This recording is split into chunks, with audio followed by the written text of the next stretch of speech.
Μέρα σας.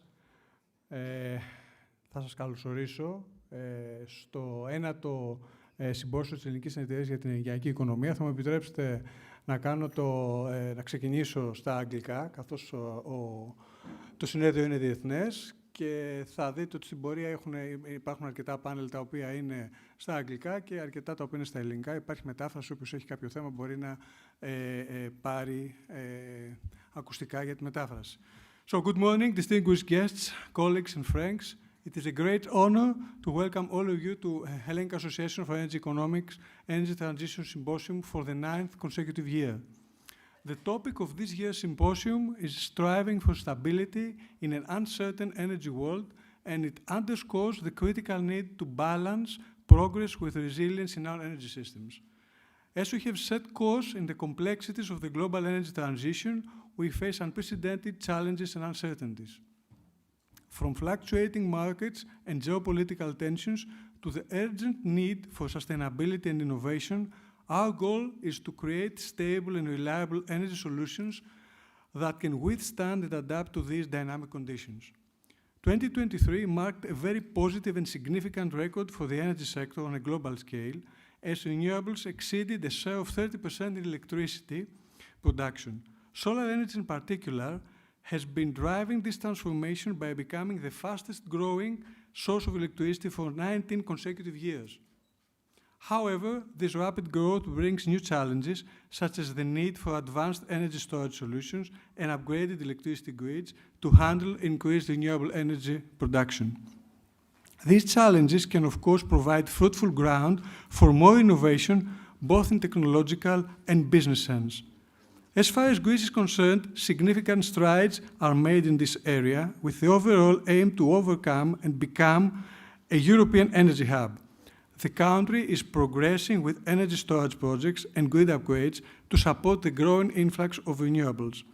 Extremely important are also the planned developments in offshore wind parks aiming to harness the immense wind potential of the Aegean Sea.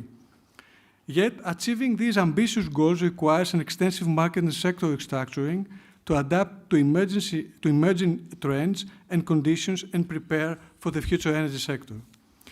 But of course, our journey towards an energy-efficient and resource-conscious Europe must extend beyond the energy transition alone. It is imperative that we also focus on reducing consumption and fostering a culture of conservation of resources. While Europe supports innovative solutions, we still face challenges in waste management and material reduction, thus highlighting the importance of realizing the concept of circular economy. According to recent studies, there is a high dependency on raw materials, crucial for technologies like photovoltaics and storage systems, with a huge majority of suppliers originating from Africa and China. Recognizing these supply chain risks, the European Union has introduced measures to limit imports under the Carbon Border Adjustment Mechanism, set to take effect at the end of 2024.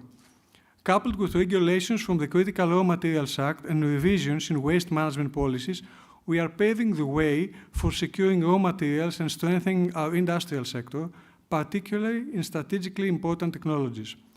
Moreover, to mitigate our dependence on imports, we must prioritize the recovery, collection, and reprocessing of end-of-life products and waste streams containing critical raw materials.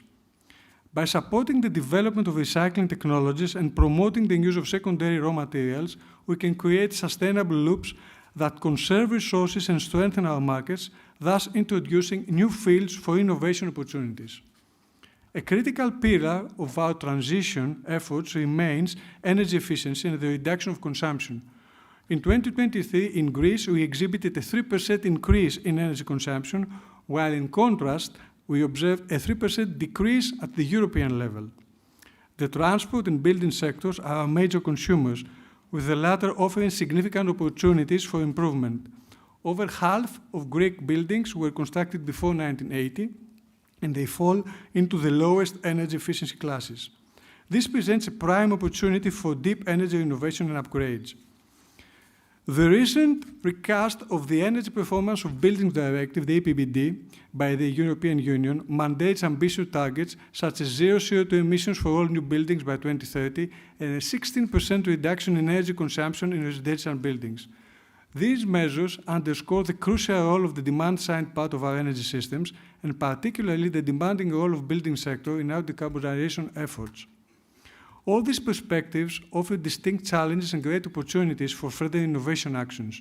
Innovation should be the driving force towards the energy transition, whether it is technological, business, or even social innovation. Hence, the Hellenic Association for Energy Economics has positioned innovation as the epicenter of our symposium for this year, and during the second day, we'll have our Innovation Day side event with bright and fresh ideas that will be published, presented, and further explored.